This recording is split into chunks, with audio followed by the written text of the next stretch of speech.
starring Lee Marvin.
My name is Frank Ballinger, Detective Lieutenant, M Squad, a special detail of the Chicago Police.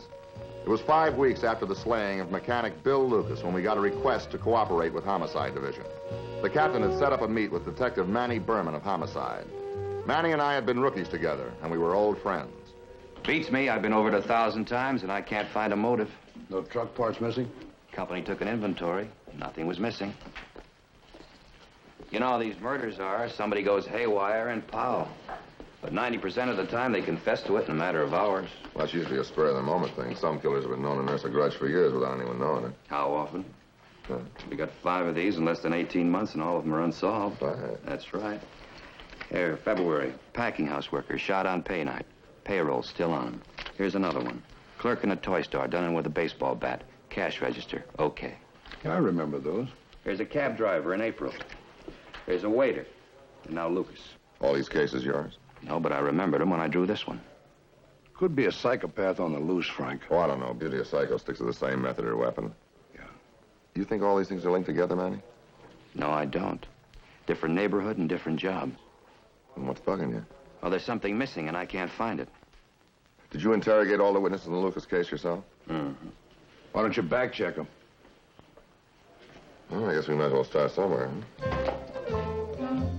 Berman and I split the list. I drew the family angle. It was footwork, hot and slow. The yield was small. Just that Lucas was a good guy, minded his own business, and had no enemies.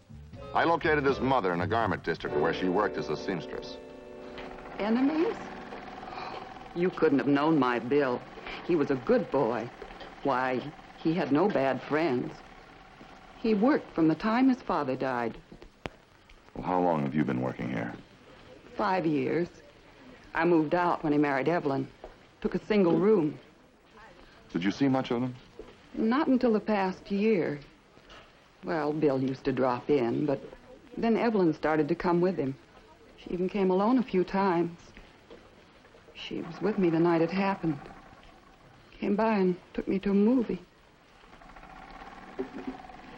I'm sorry, Mrs. Lucas. Did Bill leave you anything? I'm sorry. Yes, I've got $500, his insurance policy. I was going to tell Evelyn, but she moved last week. Do you happen to have her new address? She didn't tell me. Some apartment place, the janitor said. Lakeview Vista. Lakeview Vista. All right, thank you very much, Mrs. Lucas. I hope that I haven't disturbed you. Lakeview Vista was a new deluxe apartment development. I put in calls to the renting agent and the phone company. Evelyn Lucas was living there, all right. This was puzzling. I had to get more information about her. Manny Berman had talked to her during the murder investigation, so I had him meet me at M Squad. You didn't go to see her?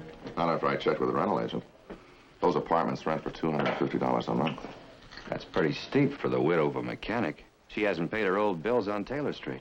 Yeah. You know, she could have a job in the new apartment, Frank. She had a phone installed last Thursday under her name. Hey, I got me an idea. What's that? Another man.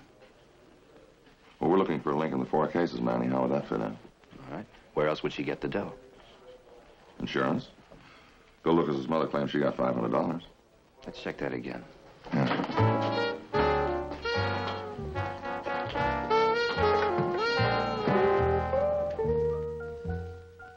The job of running down the insurance angle moved swiftly.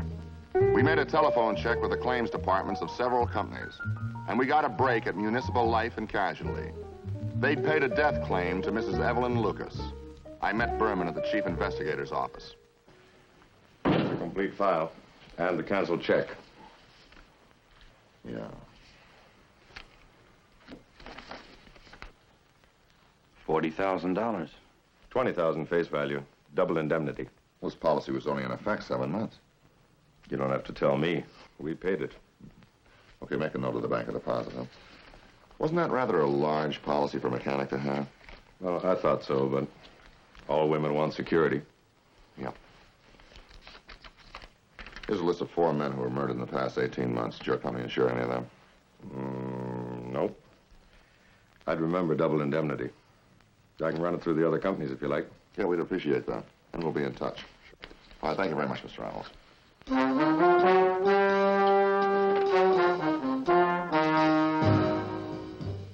I dropped Berman off at Taylor Street to check the neighborhood Evelyn Lucas had moved from. Then I learned something at the bank where the insurance check had cleared. Evelyn had opened a new account there with the insurance money, and she knew how to spend money. I was interested in one particular check she had written for cash. Yeah. Well, just give me the last amount, huh? 25,000? Well, thanks, Mr. Graham. Frank, those 4 names you gave the insurance company? Yeah? Wives collected double indemnity claims on all of them? All of them? Every one of them. There's one for $30,000, 2 for $50, and 1 for $25. Well, it's no longer a coincidence. Evelyn Lucas drew $10,000 in cash as soon as the check cleared the bank. Can't trace cash. Easiest way in the world to make a payoff. Especially if you want to get rid of somebody. Hit the phones. You know, we could be up against a murder syndicate. It took time, but we located the banks of deposit. The answers matched. Each of the widows had made a large cash withdrawal on the day that she had deposited her insurance check. So why don't we bring them in? On what charge? Being a wealthy widow? Look, Manny, most of those older cases have cooled off by now. They feel safe. Let's leave it that way for now, huh? And do what? Concentrate on the latest one. Evelyn Lucas. Maybe we can make her nervous, huh? Bluff her into making a phone call.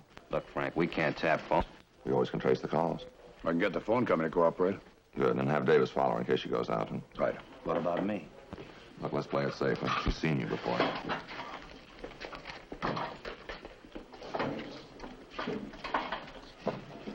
Find Davis. I want him right away.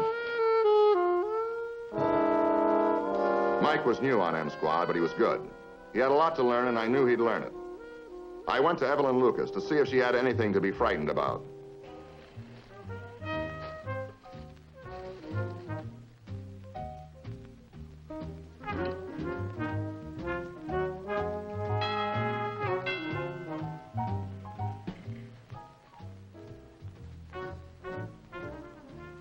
Who is it? Mrs. Lucas? Yes? Police.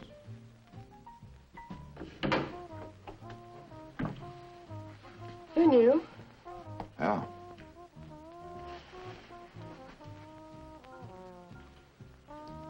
Everything's new, huh?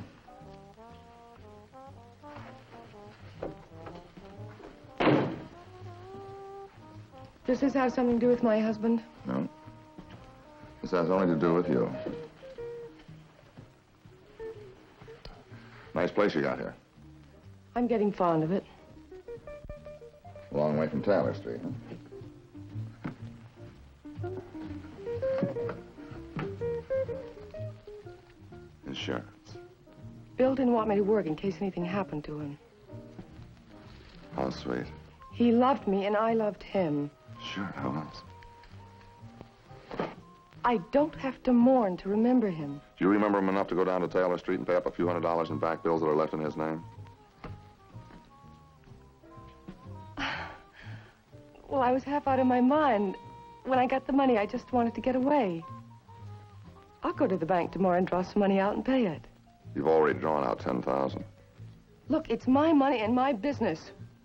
Now you mind yours and find out who killed my husband. Okay. But you better get down to Taylor Street and pay those bills. You can have a lawsuit on your hands. They asked me to tell you. You told me. Thanks, I'll settle it. Goodbye, Miss Lucas. Goodbye.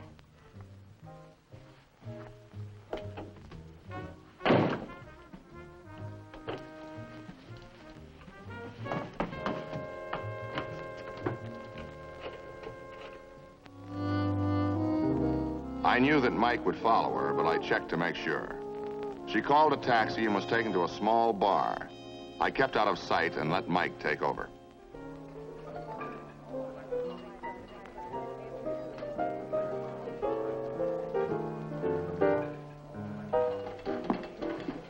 The minute he left, I called you. It wasn't that homicide detective, was it? No. He didn't show you any credentials? I don't think it was a cop. Who else? An investigator for a credit bureau. Why would he say police? To scare you. A detective on a murder case doesn't threaten a lawsuit for a few unpaid bills. Look, it's all right. Or I know it. How? I know my business, Evelyn. Just pay the bills, you'll never see him again. Look, now, go home and forget it. I'm expecting a date.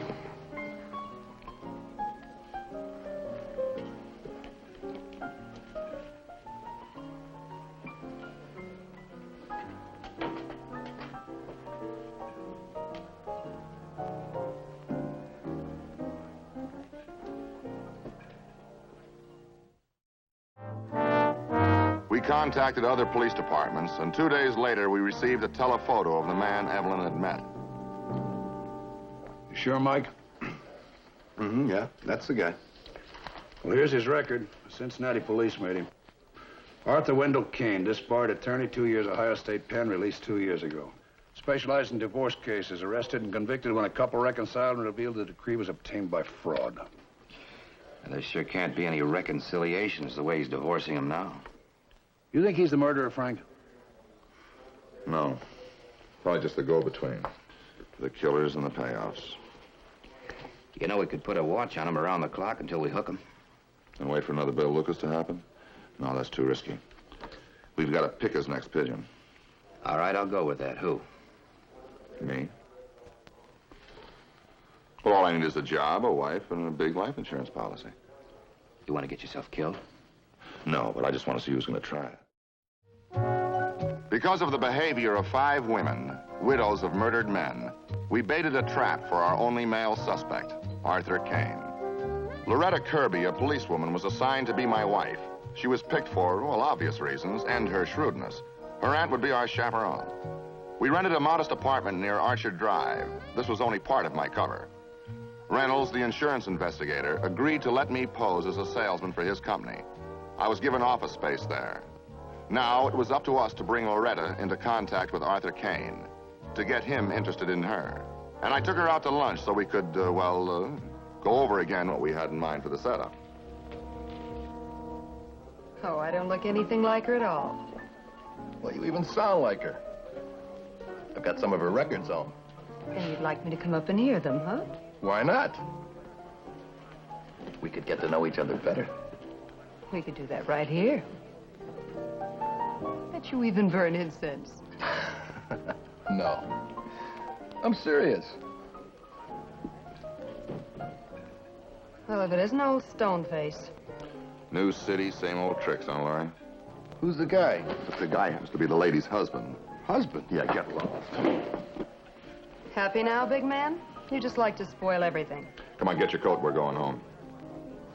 You want me to drag you out of here? Yes. Why don't you? I just love it. You would love it, wouldn't you? Sure. Okay, Laurie. Don't hold your breath, honey. Because you're not going to hook me.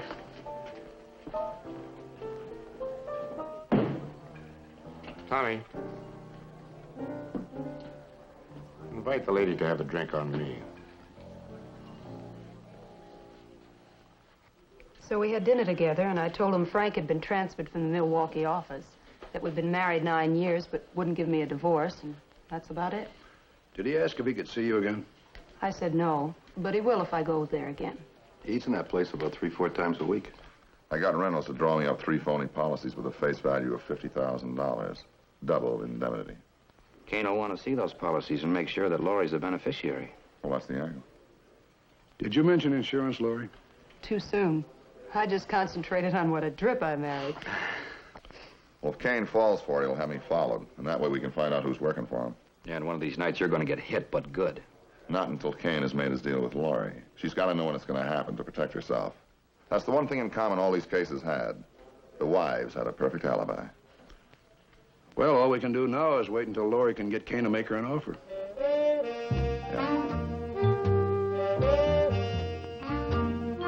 Loretta baited Kane slowly. He did not play easy to get, but he expressed sympathy for a woman whose husband was unsympathetic. I spent the next week checking in and out of the municipal life like any other agent. I even joined the company's bowling team. It gave me a backache, but it gave Loretta an excuse for longer evenings with Kane. He was interested now, curious about her attempts to patch up an unhappy marriage. He was impressed when he heard that the little woman was well provided for by insurance. And finally, he asked to look over the policies. Any way I can borrow on them? Well, not without his signature. And why'd you ask to see them? I just wanted to make sure you were protected, that's all. You know, if anything happened to him, you'd be a very lucky girl. If. He's healthy as a horse. You were a lawyer, Art. Isn't there some way I can shake him? Not without grounds, and not if you contest it. Unless you're willing to waive alimony. And wind up with nothing after 9 years? No, thanks. Sometimes I think I'd put something in a soup or something. If I wasn't afraid of being caught. Well, that wouldn't be very smart. The way I feel, I'd almost risk it. For $50,000, you wouldn't have to risk anything. Is this your idea of a joke? Could be arranged where you wouldn't have to be anywhere near him. No, I'd be questioned. The police are very sensitive to broken-hearted widows. A good alibi satisfies them. Besides, what's a few questions? You're not made of glass, or are you? 25,000. No, you're not made of glass. 50,000 or forget it. But I'd like to think it over. Well, that's fine. You think about it for a few days. In the meantime, you be a nice, loving wife. And don't lose these.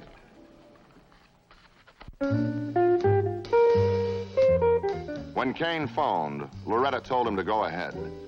He understood what she meant, and that was to kill her husband. The captain tightened the watch on me. For the next 2 weeks, I knew that somebody, but not the police, was observing my movements and habits. I stuck to a strict routine, and it was a comfort to know that Mike or Berman was somewhere nearby. It was late on a Wednesday afternoon when the captain contacted me again. These are the men, Frank. Manny spotted them. Phil McNary and Mike Polka. Previous convictions for armed robbery and manslaughter. Polka was Kane's cellmate in Ohio. Got out 2 months after him. What's their setup? Nothing that fits. Cheap midtown hotel. Certainly not the way Kane lives. Hello? Hold on. Captain. Yeah. Speaking. Oh, yeah, Laurie.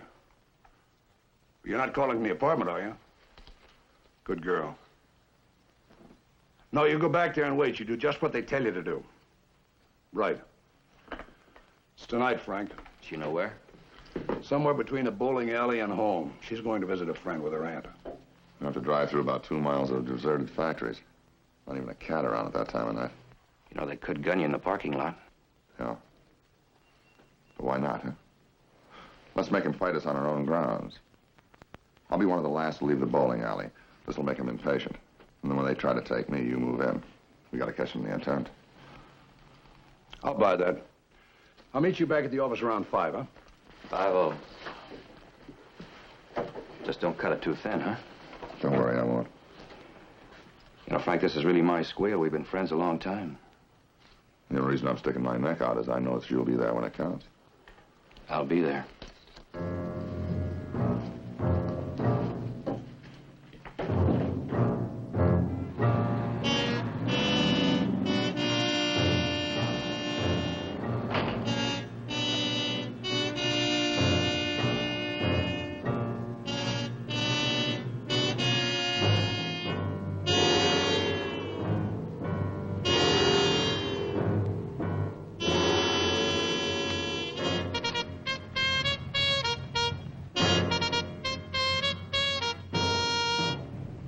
Let's get him.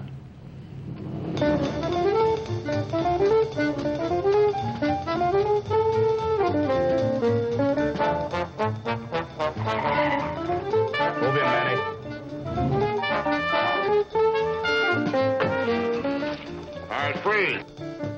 It's a stakeout!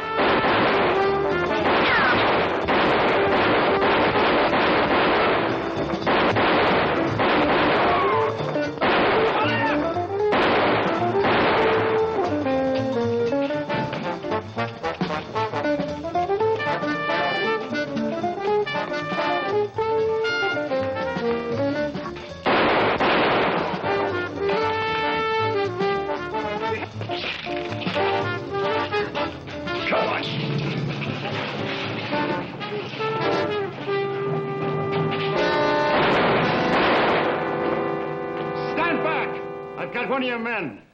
Don't come in, Frank. I'll be hit. Wait for him. And back my car into the alley. And leave it running. And clear that street or I'll kill him. He'll kill me anyhow, Frank. Don't come in. You've got 1 minute. And don't follow us. Back the car in. What? He'll kill Manny. Let me go in after Polka. You want to take the responsibility for Manny's life? Back the car in. Boss. Frank, I can't take a chance. We can alert the patrol cars. We can move as long as he's got Berman.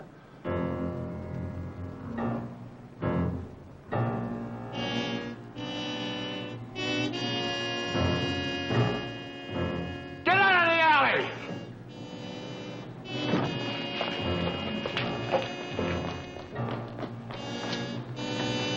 I'd seen the car backed into the alley. I'd seen Polka drive away with his hostage, Manny Berman. We had no choice.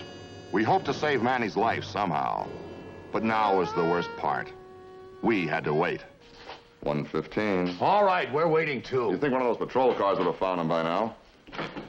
Kane left the bar 20 minutes ago. We got a phone call and left in a hurry. Sure, a meeting with Polka, but where? Captain Gray. Yeah? Where?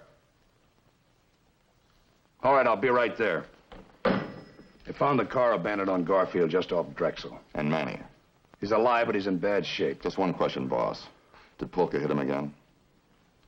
Yeah. Garfield and Drexel, that's just a half a mile from Lakeview Vista. Evelyn Lucas. You bet your life. Let's go.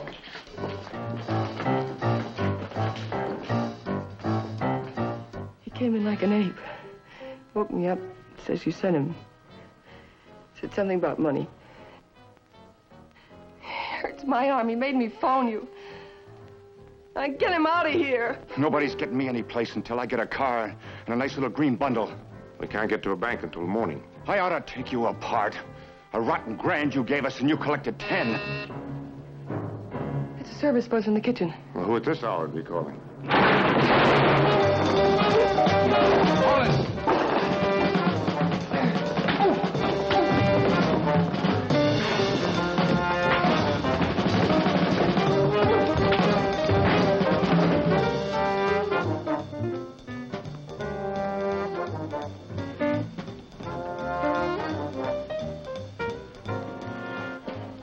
Get him out of here. Come on, let's go. Every time I think what he did to Manny,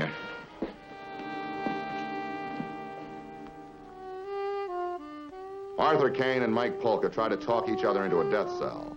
They both succeeded. Evelyn and the other widows drew life terms. I only cared about Manny Berman, who'd been so worried about me.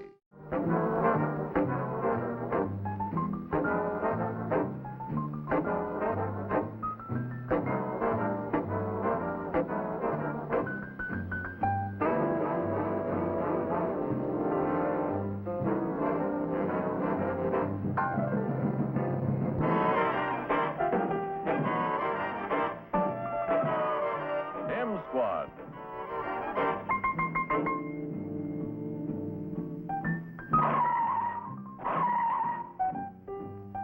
Starring Lee Marvin.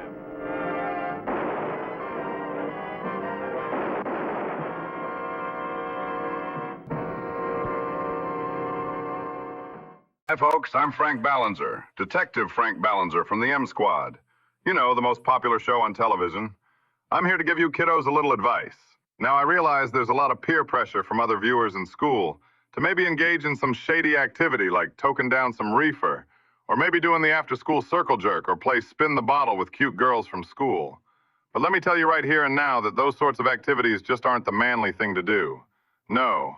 What you need to do is to like and subscribe, and take the big jump and hit that notification bell so you'll get notified when new content is released. Don't be a spaz. Like and subscribe. Captain Gray will be awfully happy if you do. If you know what I mean.